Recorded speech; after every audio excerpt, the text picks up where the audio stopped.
हरिहंत सिद्ध सूरी उपाध्याय साधु सर्व अर्थ के प्रकाशी मांगलिक उपकारी है। तिनको स्वरूप जान रावते भई जो भक्ति काय को नमाए स्तुति को उचारी है। धन धन तिन ही से काज सब आज भये कर जोड़े बारे बारे वंदना हमारी है। मंगल कल्याण सुख सो हम चाहते हैं। ओ मेरी ऐसी दशा जैसी तुम धारी है। ओ मेरी ऐसी दशा जैसी तुम धारी है। ओ मेरी ऐसी दशा जैसी तुम धारी है। क्षत्र चूड़ामणि नामक यह ग्रंथ जीवंदर कुमार आगे बढ़ गए थे और एक और नई उपकथा यहाँ प्रारंभ हुई। प्रारंभ क्या हुई, समापन की ओर है। प्रारंभ भी हुई और समाप्त भी हो रही है। जीवंदर कुमार किसी एक ऐसे उद्यान में पहुँचे जो अत्यधिक विलक्षण दिखाई दिया, कुछ सुंदर दिख रहा था और उन्होंने अचानक देखा वहाँ कोई एक राजकुमार बार बार तीर चलाने का प्रयास कर रहा है आम को गिराने के लिए, लेकिन सफल नहीं हो पा रहा है। उसकी इस असफलता को देखकर जीवंदर कुमार ने हाथ बढ़ाया और धनुष बाण अपने हाथ में लेकर एक ही बार में मानो आम नीचे गिरा दिए। और यह देखकर राजकुमार को अपनी दीनता का और उनकी उत्कृष्टता का भान हुआ। देखिए, फिर राजकुमार ने उनसे कुछ निवेदन किया। 67 नंबर श्लोक से हम आगे बढ़ेंगे। पीछे कल 66 नंबर के श्लोक में अंतिम चरणों में यह बात कही थी कि पुण्य के उदय वाला जीव उसकी कोई निंदा आलोचना नहीं कर पाता। जिसके तीव्र पुण्य का उदय चल रहा हो, कोई क्या मजाल किसी की जो बुराई कर ले है। किसी की हिम्मत बुराई करने के लिए कई लोग आ गए, लेकिन बुराई करने के लिए आने पर भी सामने आते ही भाव बदल जाते, नतमस्तक हो जाते। देखो, वीर शासन जयंती पे हमने 2 दिन पहले चर्चा की थी आपके बीच में। इंद्रभूति गौतम किन भावों से आए थे बताओ? समझा दूंगा जो भी होगा, जो भी होगा ना महावीर मैं देख लूंगा, समझा दूंगा उसको। इन भावों से आए, फिर आने पे समझाया कि नहीं समझाया?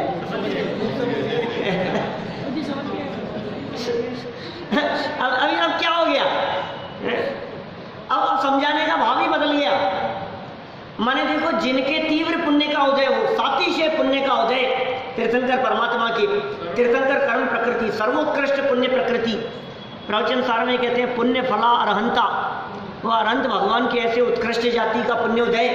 अब किसकी मजाल जो उनकी जाकर के निंदा आलोचना करे।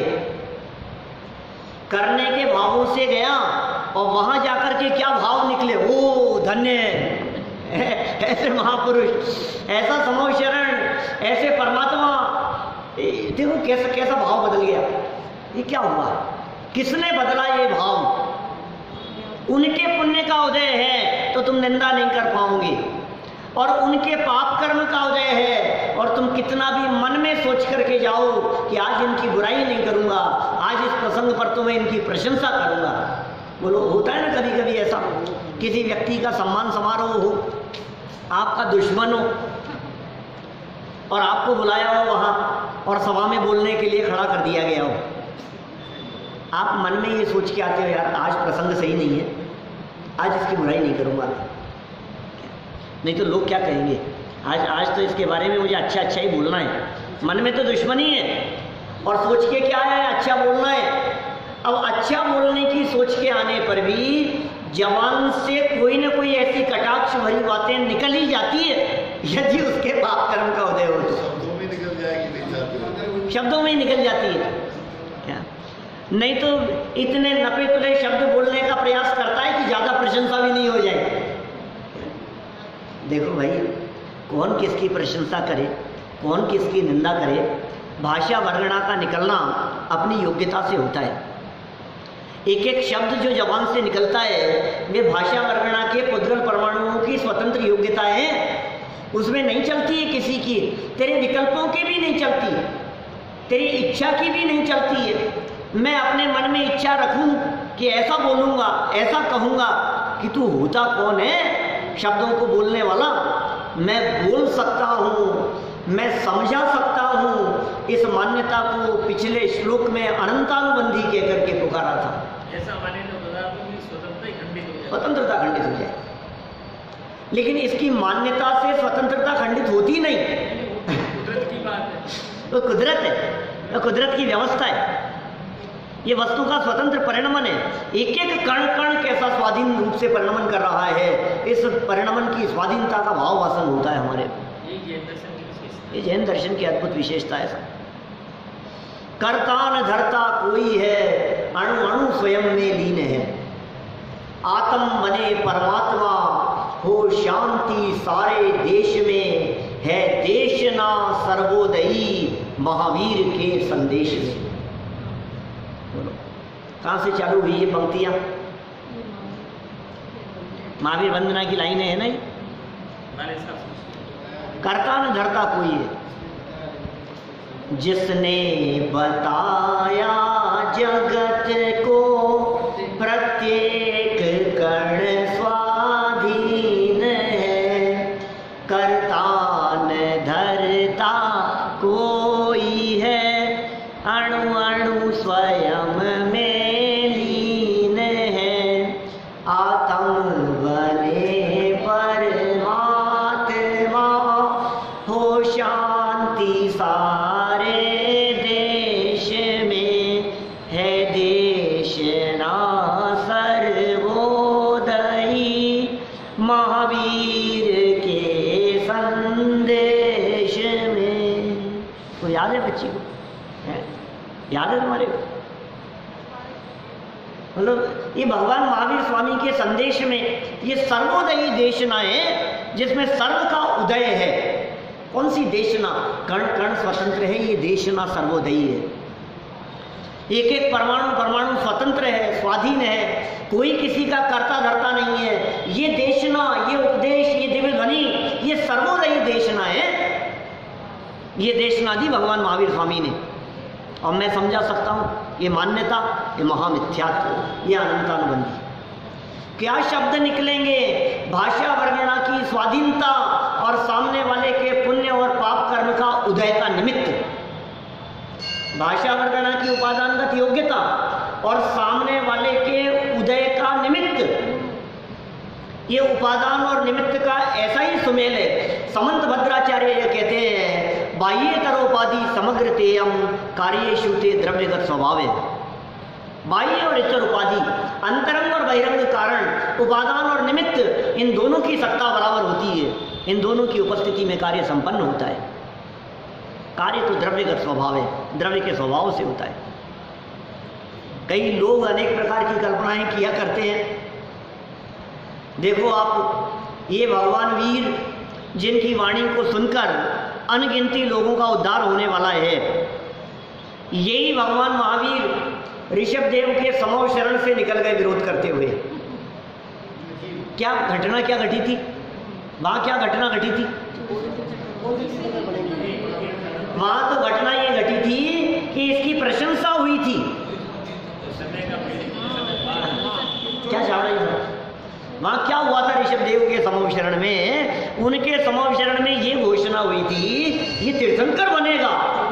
ओहो, बोलो अज्जू भैया, अभी आपके बारे में कह दिया जाए, भाई साहब ये दो चार भाव के अंदर भगवान बनने वाले हैं, और कहने वाला व्यक्ति ऐसा हो जो भविष्यवेत्ता हो, जो अवधि ज्ञानी हो, जो मने पर ये ज्ञानी हो, जिसकी बात झूठ नहीं हो। बोलो लड्डू बटवाओगे कि नहीं? चार भाव बाद में मोक्ष कह दें और आप लड्डू बटवाने को तैयार हो जाते हो, खुश हो जाते हो, प्रसन्नता होती है हमारे को। और आपके भगवान नहीं, आपके तीर्थंकरपन की घोषणा की जावे, मैं तीर्थंकर बनने वाला हूँ, तीर्थंकर बनने वाला हूँ, कितनी बड़ी बात हो जाती है। ये तीर्थंकर बनने वाले हैं, और इस बात को सुनकर के विरोध का भाव जागृत हुआ। बात ये मारीची को जब ये बात आई कि ये जीव 24वां तीर्थंकर बनेगा। यहाँ बैठा हुआ किसी व्यक्ति ने किया प्रश्न कि यहाँ कोई सभा में ऐसा व्यक्ति बैठा है क्या जो आपके जैसे समूह शरण जिसका लगेगा? कितने कूड़ा कूड़ी सागरवाद में, समझो आप ऋषभ देव हुए, उसके पहले 18 कूड़ा कूड़ी सागर तक धर्म तीर्थ का प्रवर्तन नहीं चल रहा था। भोगभूमि का काल था, पहला दूसरा तीसरा काल, और उसके पहले भी 3 काल भोगभूमि के थे, 6 काल हो गए।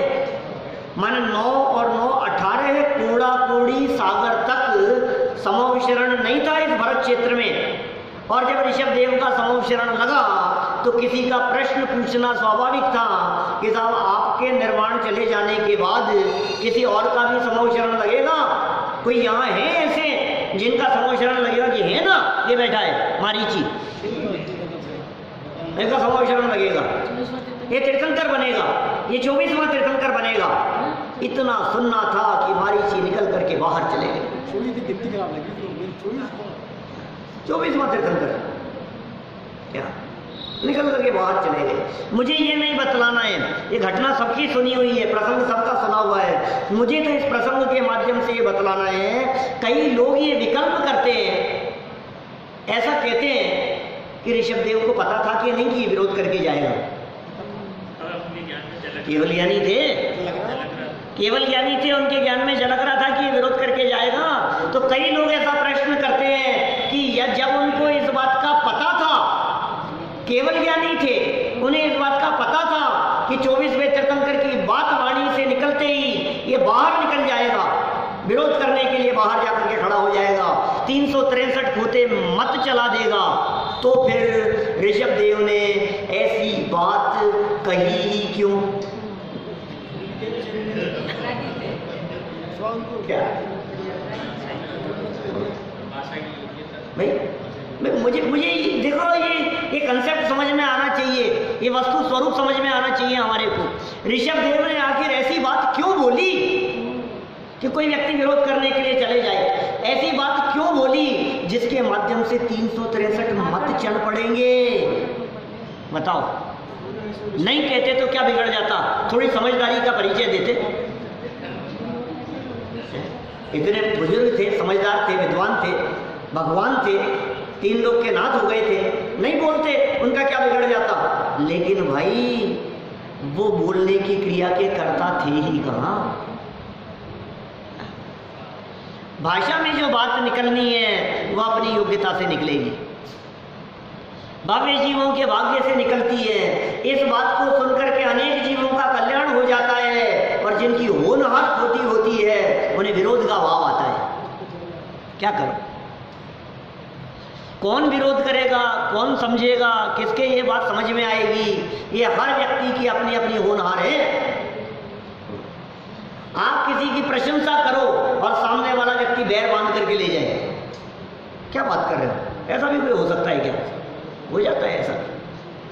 आप किसी व्यक्ति की प्रशंसा कर रहे हो और वो मन ही मन में सोच रहा है ये जबरदस्ती मुझे चढ़ाने का प्रयास कर रहा है, मैं सब समझता हूँ, इसके अंदर में क्या है।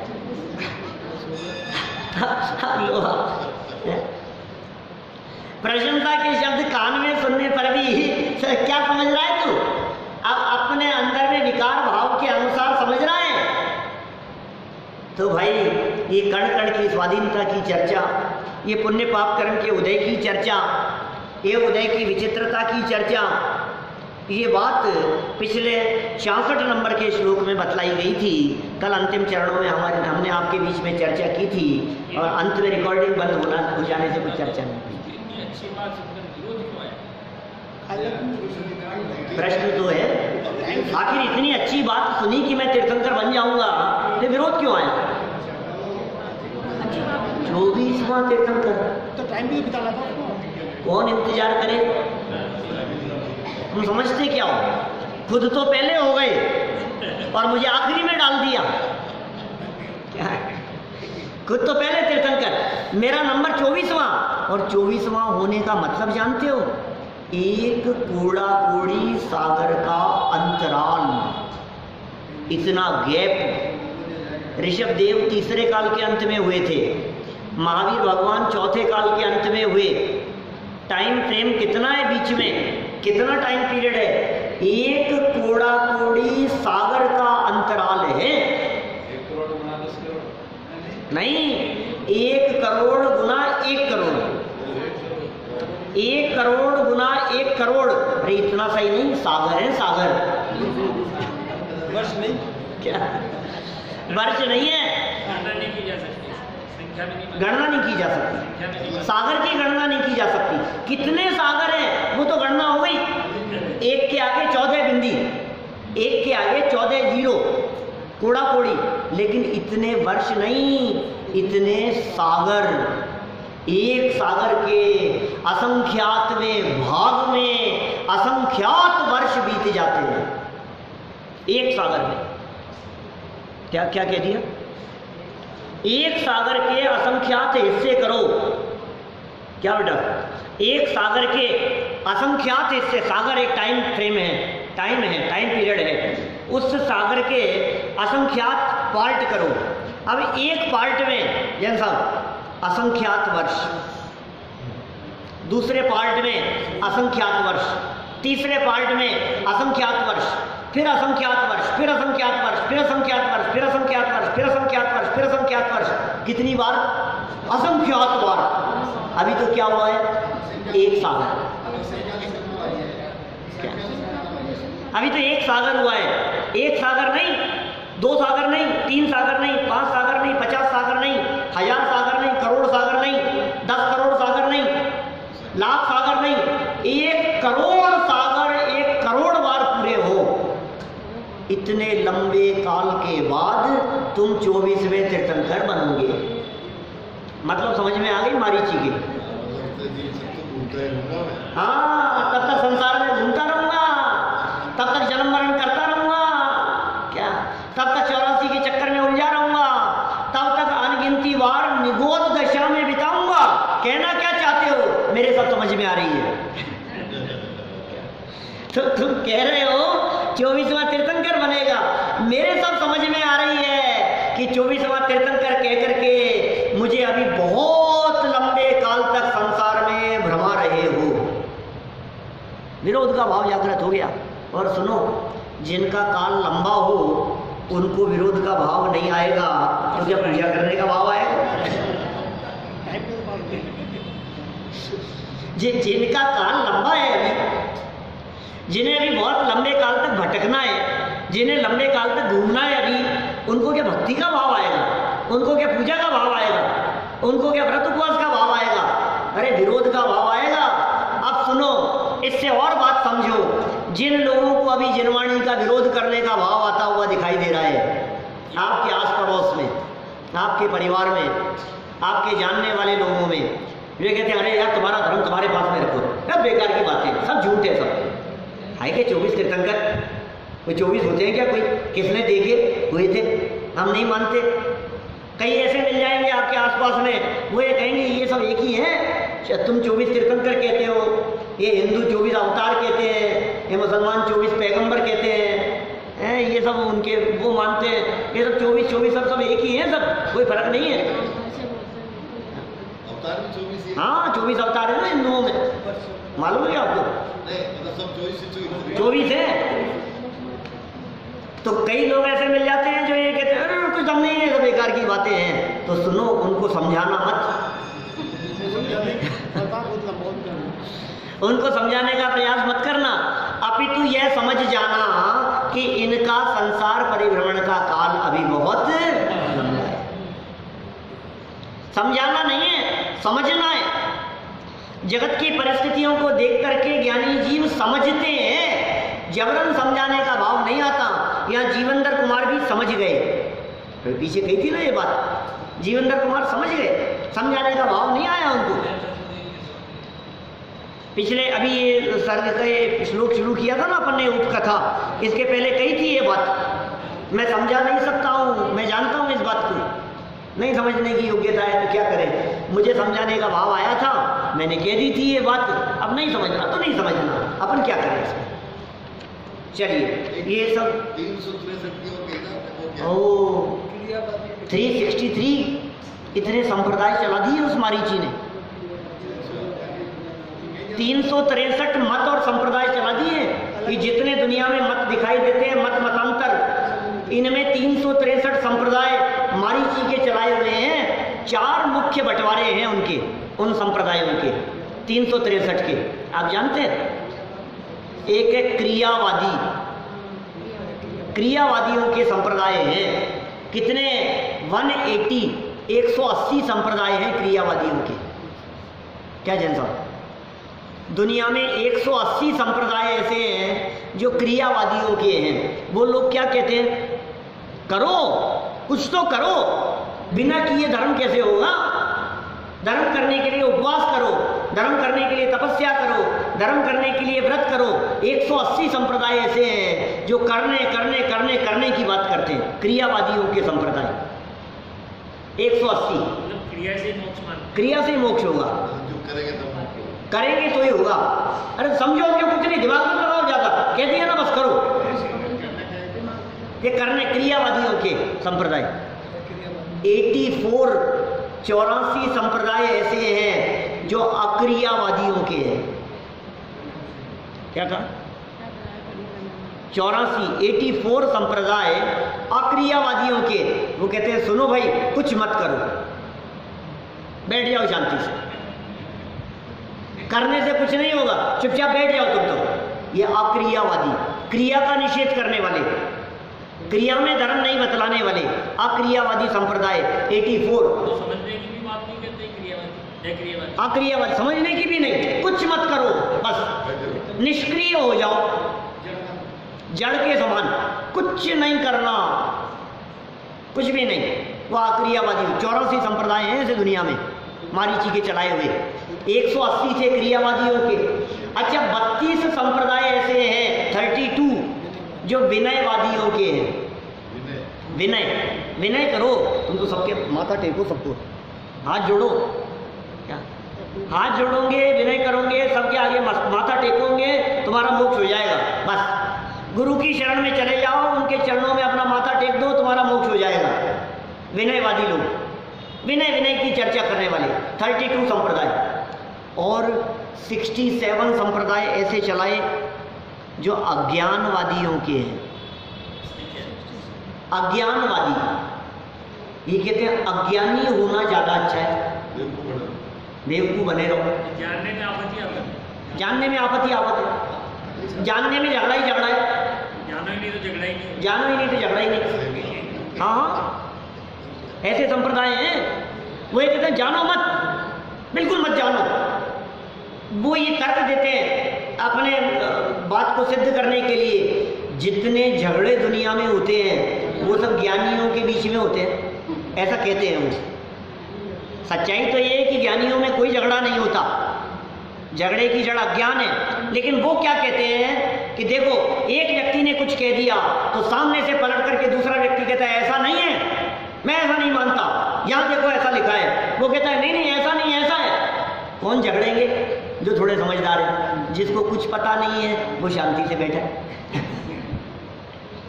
माने जितने झगड़े दिखते हैं वो सारे झगड़े किसके हैं? वो कहते हैं ज्ञान से दुख है, इसलिए अज्ञानी बने रहने में कोई दुख नहीं है। कोई एक बुजुर्ग व्यक्ति अस्पताल में है, बिस्तरों पर पड़े हुए हैं, क्या समझ लो आप, आंखों से दिखाई नहीं देता, सिर्फ कानों से सुनाई देता है उनको। घर के काम करने में कोई समर्थ नहीं है, 90 साल की उम्र है उनकी, क्या, और उनका जवान बेटा मर गया 30 साल का। तो आप लोग क्या करते हैं? इनको बताना मत यार, इनको बुढ़ापा बिगड़ जाएगा, इनको क्या पता लगता है, रहने दो। दूसरे देश में रहता था, दूसरे शहर में रहता था, कोई बात नहीं, इनको बताना मत। नहीं तो किसी की ज़्यादा तबीयत खराब होती है, कोई हार्ट के मरीज होते हैं, उनको ऐसी दुर्घटनाओं की जानकारी नहीं देते। क्यों नहीं देते? और दुखी होंगे। जानकारी से दुख और अज्ञानता से सुख, ऐसी बातें करने वाले अज्ञानवादी लोग हैं। वो कहते हैं घर में किसी का स्वर्गवास हो गया, तुम परदेश रहते हो और वहां से सूचना भेजी, 8 दिन लग गए सूचना मिलने में। दादाजी का, पिताजी का, चाचा जी का बेटे का स्वर्गवास हो गया सूचना मिली 8 दिन बाद, जब तक सूचना नहीं मिली तब तक तकलीफ नहीं थी, और जैसे ही इस बात का ज्ञान हुआ तकलीफ शुरू हो गई। ज्ञान के कारण ऐसा कहते हैं वो लोग, जबकि सच्चाई ये है कि दुख ज्ञान के कारण नहीं है, ज्ञान के साथ साथ बरतने वाले मोह के कारण दुख है। दुख का कारण मोह है, दुख का कारण ज्ञान नहीं है। लेकिन अज्ञानवादी लोग ज्ञान को बुरा कहते हैं। इस प्रसंग में मुझे एक बात याद आती है जो हमेशा कहा करता हूँ। हमारी क्लास में एक स्टूडेंट पढ़ता था, वो हमेशा ये कहता था, अरे यार ज़्यादा पढ़ो मत, क्या मोर स्टडी मोर कंफ्यूजन और नो स्टडी नो कंफ्यूजन। जितना पढ़ते हैं उतना कंफ्यूजन होता है, और हम पढ़ते ही नहीं हैं तो हमें कोई कंफ्यूजन नहीं, इसलिए पढ़ो मत। कौन कहते हैं ऐसे? ऐसे कौन से संप्रदाय हैं? अज्ञानवादियों की 67 संप्रदाय हैं। अष्टपाउड़ में उल्लेख किया इनका, द्रव्य संग्रह में भी उल्लेख किया। कई जगह पर मारीची के द्वारा चलाए गए इन 363 मतों की चर्चा की है। अब ये सारे खोटे खोटे संप्रदाय चल गए। मारीची ने दरवाजे पर खड़े होकर के अंदर जाते हुए लोगों को रोका, जाओ मत, अंदर मत जाओ। किसके पास में जा रहे हो? उस बूढ़े बाबा की बात सुनने के लिए। पुराने जमाने की बातें बताएगा, नए जमाने का नया धर्म मैं बताता हूँ। ऐसे ऐसे कहेंगे? अरे भाई जनरेशन गैप तो उतना ही होगा ना दादा और पोते का। 83 साल के, वो 83 साल के और ये 20 साल का, इतना अंतर हो। 83 लाख पूर्व क्या आयु थी उनकी ऋषभ देव की? 1 लाख पूर्व को 1 वर्ष मान लो, ये इनका पोता था। तो आज भी हमारे यहाँ दादा और पोते में जितना अंतर दिखाई देता है, लगभग जनरेशन का गैप। अरे पिताजी और बेटे में जनरेशन गैप दिखता है, तो दादा और पोते के बीच तो जमाना कितना बदल गया होगा। क्या कुछ वो क्या बोलते हैं, पैमाना भी कोई चीज़ होती है ना, क्या हम उसी अनुपात में उसी रेशो में बात कर रहे हैं। साल और पूर्व की बात करो, उससे क्या फर्क पड़ता है। लेकिन बच्चे जो हुए हैं क्या, और उनकी जो उम्र है तो उसी अनुपात में होगी कि नहीं। माने ऋषभ देव की जितनी उम्र थी उससे लगभग 20 लाख पूर्व के आसपास कम मारीची की, इसकी भरत की उम्र, और भरत से लगभग 20-25 लाख पूर्व कम ये इसकी आयु। तो जब वो 84 लाख 83 लाख पूर्व के थे ऋषभ देव, उस समय मारीची की आयु लगभग 20 लाख पूर्व के आसपास थी। ऐसा समझ लो आप। पोता था उनका, ऋषभ देव का पोता था, भरत का बेटा था, भरत जी का बेटा मारीची। अभी 1 लाख पूर्व को 1 वर्ष मान लो तो 83 वर्ष और 20 वर्ष इतना अंतराल था। कैसी घटना घट जाती है, कैसी परिस्थितियां बनती है भाई। यहाँ तो स्वाधीनता बतला रहे हैं, कौन किसको बदले, कौन किसको समझाए। देखो, वाणी निकलने की स्वाधीनता, विरोध होने की स्वाधीनता, 363 मत चलाने की स्वाधीनता। और एक गजब रहस्य बतलाता हूँ आपको। कई बातें मैंने पॉइंट कई कहे हैं बीच में जो याद रखने योग्य थे। अब कितने याद रखोगे आप पता नहीं। अभी एक पॉइंट कहा था मैंने, कौन सा पॉइंट कहा था कि जब कोई व्यक्ति आपको तत्व की बात का विरोध करता हुआ दिखाई देवे तो क्या समझ लेना, समझाने का प्रयास नहीं करना, समझ लेना कि उसका अभी काल लंबा है। क्या अब देखो, बात रिपीट करने के चक्कर में नई बात बतला रहा था मैं आपको, क्या वो चले गई। माने कितनी स्वाधीनता हमारे को ख्याल में आती है, कण कण की स्वाधीनता हमारे को यहाँ ख्याल में आ रही है। एक एक परिस्थिति स्वाधीन है, स्वतंत्र है, समझाने से समझता नहीं है। ऋषभदेव जैसे समझाने में समर्थ नहीं हो सके। हाँ, एक बात और देखो, नई बात कहता हूँ यहाँ आगे ध्यान में। ज्ञान की स्वाधीनता है, बात निकल गई थी 10 सेकंड में फिर दोबारा याद आ गई। सुनो, जीवन में कभी भी हमारे माध्यम से ऐसा कार्य ना हो जाए, ऐसी परंपरा ना चल जाए जो धर्म विरुद्ध हो, जो सिद्धांत विरुद्ध हो। अपनी बात का पोषण करने के लिए सिद्धांत विरुद्ध बात की परंपरा चला देना वो इतना खतरनाक है, किसी गलत बात का प्रचार कर देना इतना खतरनाक है कि स्वयं प्रचार करने वाला व्यक्ति भी उस बात को चाहकर रोकने में समर्थ नहीं हो सकता। क्या कह रहा हूं, अभी समझाता हूं अभी आपको बात।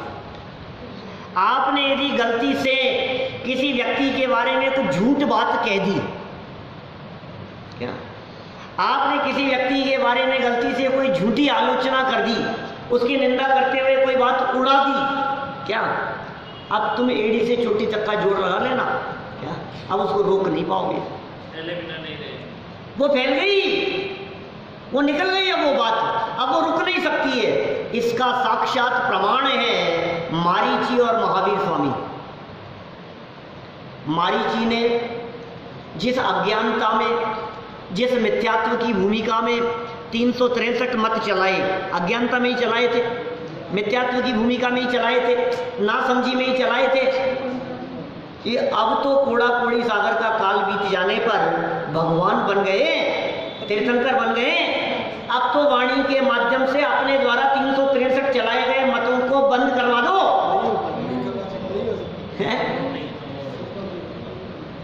अब बंद नहीं करा सकते, अरे यार आप ही के तो चलाए हुए हैं, आप ही बंद करोगे, आपकी जिम्मेदारी है। आपने चला दिया था ऐसा कि सुनो चला दिया था सो तो चल गया, अब रोके कैसे उसको, क्या अब उसे नहीं रोका जा सकता है। आप देखो राजा वसु से बलि परंपरा चालू हो गई।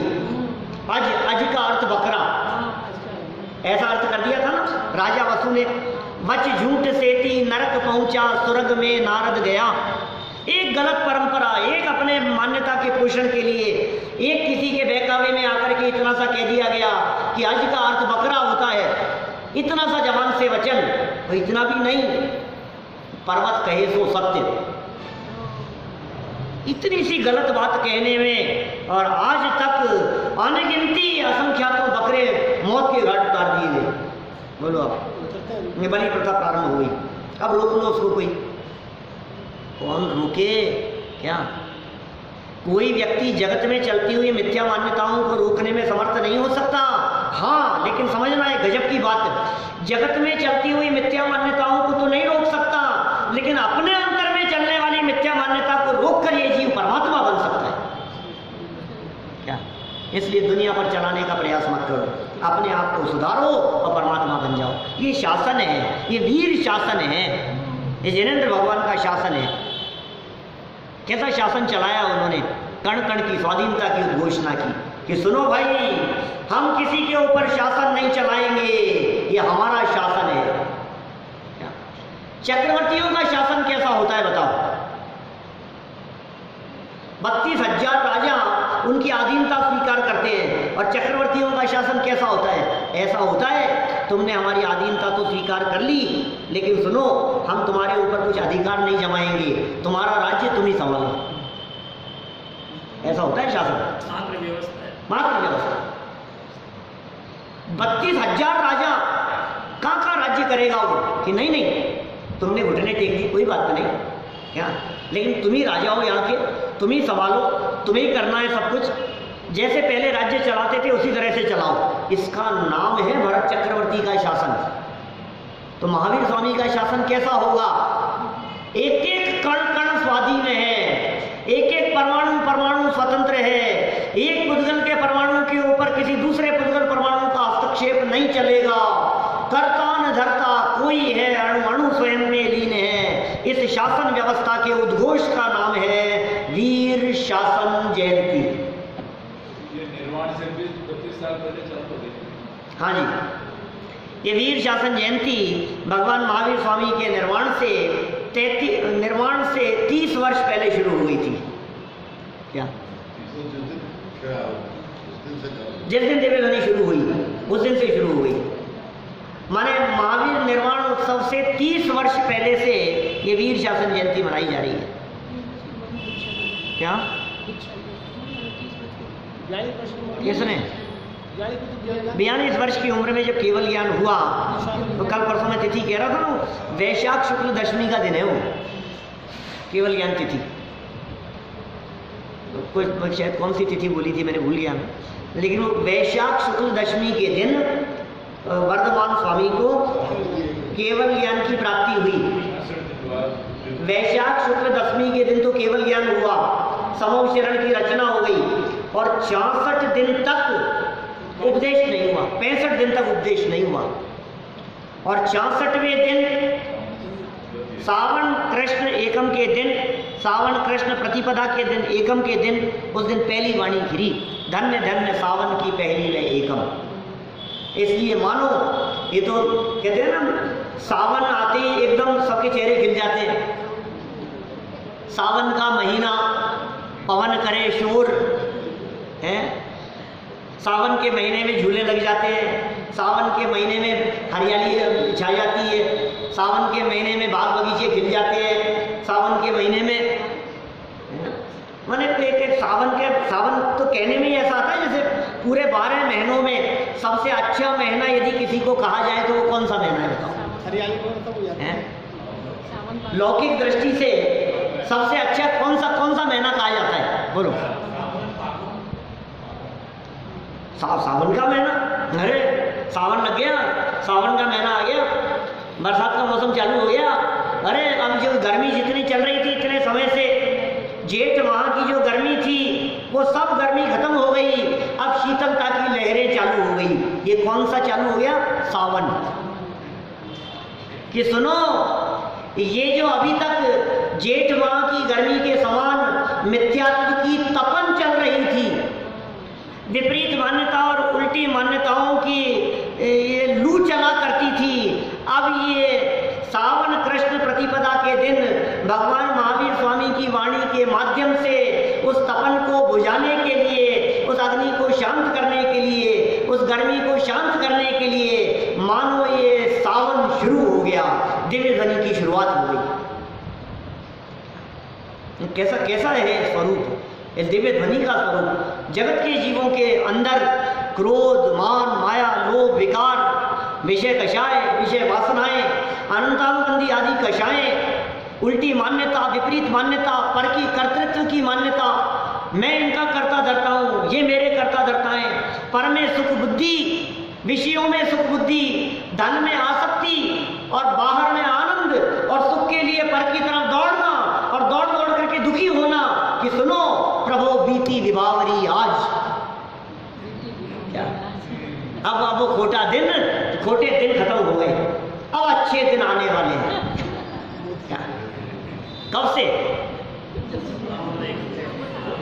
अरे जब से भगवान की दिव्य ध्वनि खिली, इससे अच्छे दिन कब आएंगे? अब क्या जिस दिन कर्णेंद्री का विषय बिना, क्या भगवान महावीर स्वामी की दिव्य ध्वनि, ये वितरागी तत्व ज्ञान, ये कर्णेंद्री का विषय बन गया, इससे अच्छा दिन अब और कौन सा आएगा? इससे अच्छा काल अब और कौन सा आएगा जब अपने स्वरूप को जानने का अवसर मिल गया है? इससे अच्छा प्रसंग कब आएगा कि आज भगवान महावीर स्वामी उस समूह शरण में बैठकर मेरे गीत गाना शुरू कर रहे हैं? इससे अच्छा प्रसंग कब आएगा? बोलो। आप कहते हो ना, अरे भाई आज का दिन तो मैं कभी भूल नहीं सकता। कौन सा दिन? अरे राष्ट्रपति से सम्मान मिला मेरे को इस दिन, मैं कैसे भूल सकता हूँ इस दिन को? इस तारीख और इस दिन को मैं कैसे भूल सकता हूँ? पूरे देश में मेरी चर्चाएं चल रही थी। अभिमन्यु कैसे भूल सकता है? अभिनंदन, क्या नाम था उसका? अभिनंदन। आज के दिन को मैं कैसे भूल सकता हूँ? मेरा कितना बड़ा सम्मान हुआ था उस दिन कि सुनो, ये सावन बदी एकम का दिन, इस दिन को मैं कैसे भूल सकता हूँ? मानो मेरे जीवन में तो ये इतना बड़ा पर्व हो गया जिस दिन भगवान साक्षात तीर्थंकर परमात्मा, तीन लोक के नाथ, वो किसका अभिनंदन कर रहे हैं? वो अभिनंदन कर रहे हैं कि तुम भी मेरे जैसे परमात्मा हो। ओ कितनी बड़ी बात हो गई। आज नरेंद्र मोदी यहाँ बड़ी चौपड़ पर सभा करता हुआ ये कहते हुए कि बोलो अजय जी, अरे तुम भी मेरे जैसे हो, मेरे दोस्त हो तुम, मेरे बराबर हो तुम, इतनी बात कहते हुए ये रिकॉर्डिंग तलाशता है किसी ने रिकॉर्ड किया हो तो। क्या इतनी बात कहते ना, अरे तुम और मैं एक जैसे ही हैं यार, तुम छोटा मत समझना अपने आप को। और पब्लिक सुन रही है, ओहो, और ये क्या समझता है अपने आप को? ये प्रधानमंत्री कह रहा है मेरा नाम लेकर के कि तुम मेरे जैसे हो। सुनो, वे तीर्थंकर परमात्मा कह रहे हैं तुम मेरे जैसे हो। अरे नहीं नहीं, फिर ये हाथ जोड़ करके सामने से क्या कहता है, नहीं नहीं साहब आप कहाँ भगवान और मैं कहाँ पुजारी। आप कहते रहे आपका बड़प्पन है, लेकिन मैं जानता हूँ असलियत मेरे समझ में आ रही है कि मैं कहाँ दीनहीन दरिद्री और कहाँ आप केवल ज्ञानी, कहाँ मैं अल्पज्ञ, कहाँ आप सर्वज्ञ, कहाँ मैं दुखी और कहाँ आप अनंत सुखी। जमीन आसमान का अंतर है, मैं इस बात को जानता हूँ, मैं समझता हूँ। तो भगवान महावीर स्वामी डांट लगा करके कहते हैं मूर्ख, तेरी इस अज्ञानता की वजह से दरिद्री बना हुआ है, तेरी इस मिथ्या मान्यता की वजह से दरिद्री बना हुआ है। तू पहचान अपने स्वरूप को, तू ऊपर से मत देख, तू अंदर से देख, ऊपरी पर्याय से मत देख, वर्तमान विकार से मत देख, अंदर स्वभाव से देख, अंदर भरी हुई शक्तियों से देख, अंदर की सामर्थ्य से देख। तुझ में और मुझ में कोई अंतर नहीं है।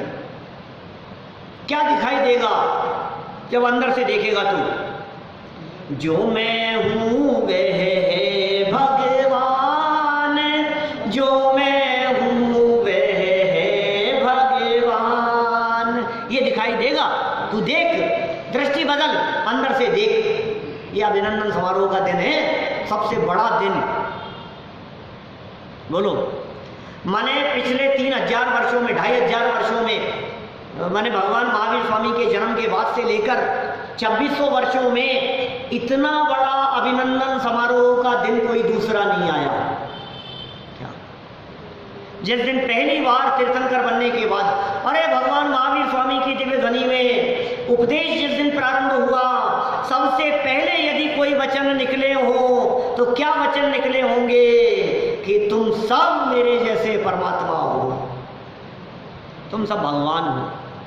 ये कैसी वाणी है? इसका नाम है वीर शासन जयंती। आप नहीं आए थे क्या परसों वीर शासन जयंती?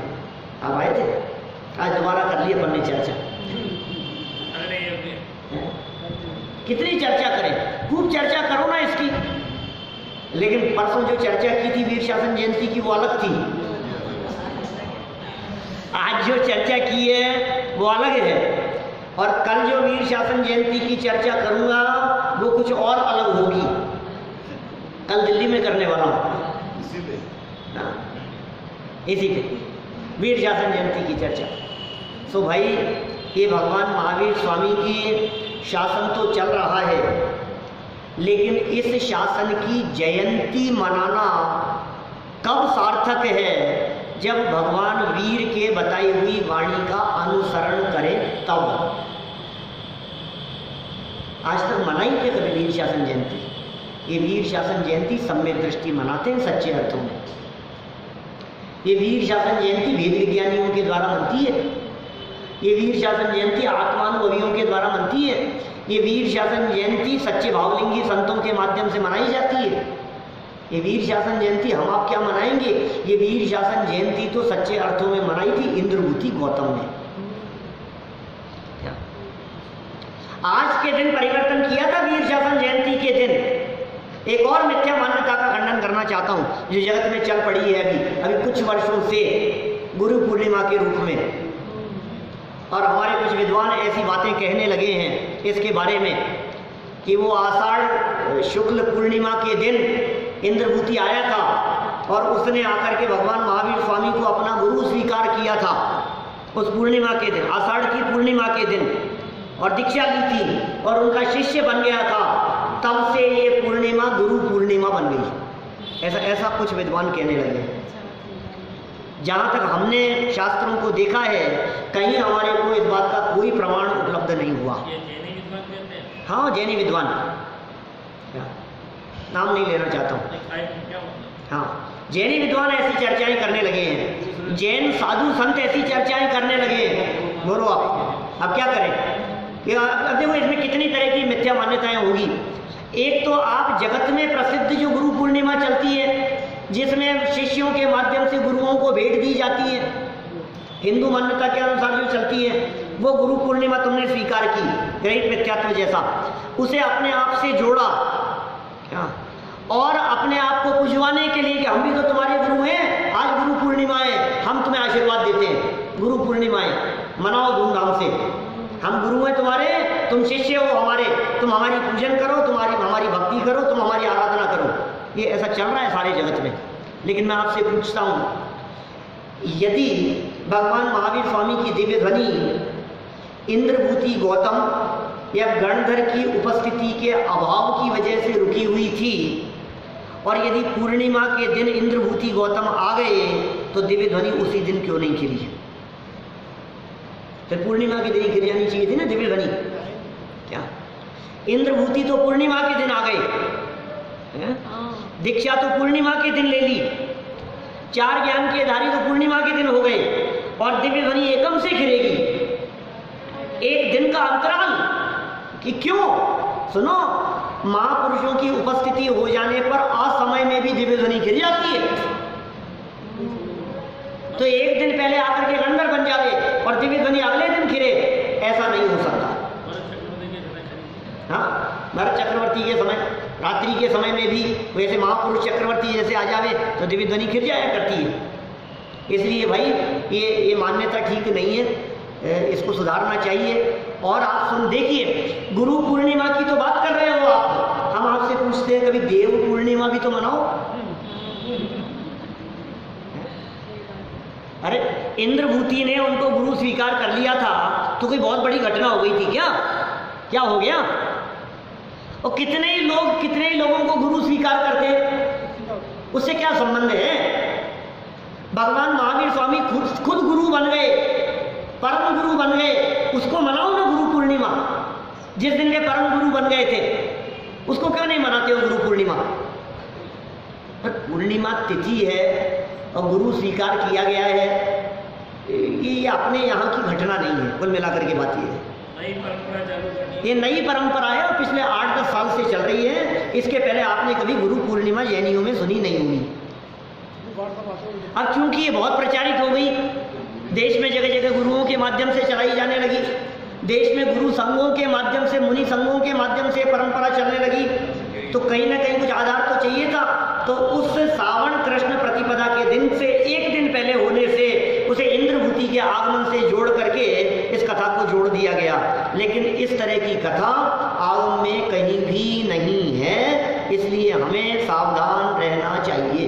लोक व्यवहार में कुछ भी करो, लेकिन सच्चाई का भाव वासन हमारे को होना चाहिए।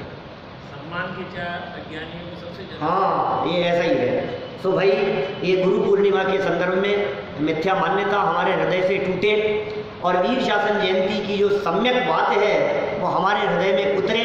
कण कण की स्वाधीनता और वीर के द्वारा चलाया गया ये शासन, जो वीतरागी जन शासन है, ये हमारे हृदय में उतरे, तभी ये वीर शासन जयंती मनाना सार्थक होगा। हम सभी सम्यक अर्थ में इसे मनाएं, इसी भावना से बात को यही विराम देता हूँ। बोलिए।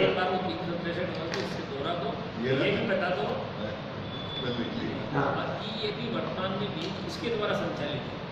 किसी के भी द्वारा संचालित है, स्वतंत्र मत है। ये पूछ रहे हैं 363 मत वर्तमान में किसके द्वारा संचालित है? स्वतंत्र हो गए, एक एक संप्रदाय वाले अलग अलग दिखाई देने लगे दुनिया में। जितने ग्रहित मिथ्यात्वियों के अलग अलग संप्रदाय छोटे छोटे से टुकड़े दिखाई देते हैं ना, ये कहीं ना कहीं मारीची से निकाले हुए हैं। 363 में 180 क्रियावादियों के, 84 अक्रियावादियों के, 32 विनयवादियों के और 67 अज्ञानवादियों के। इस तरह ये 363 मत हैं।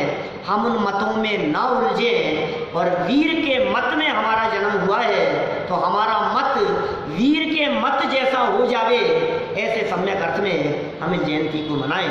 ओम शांति।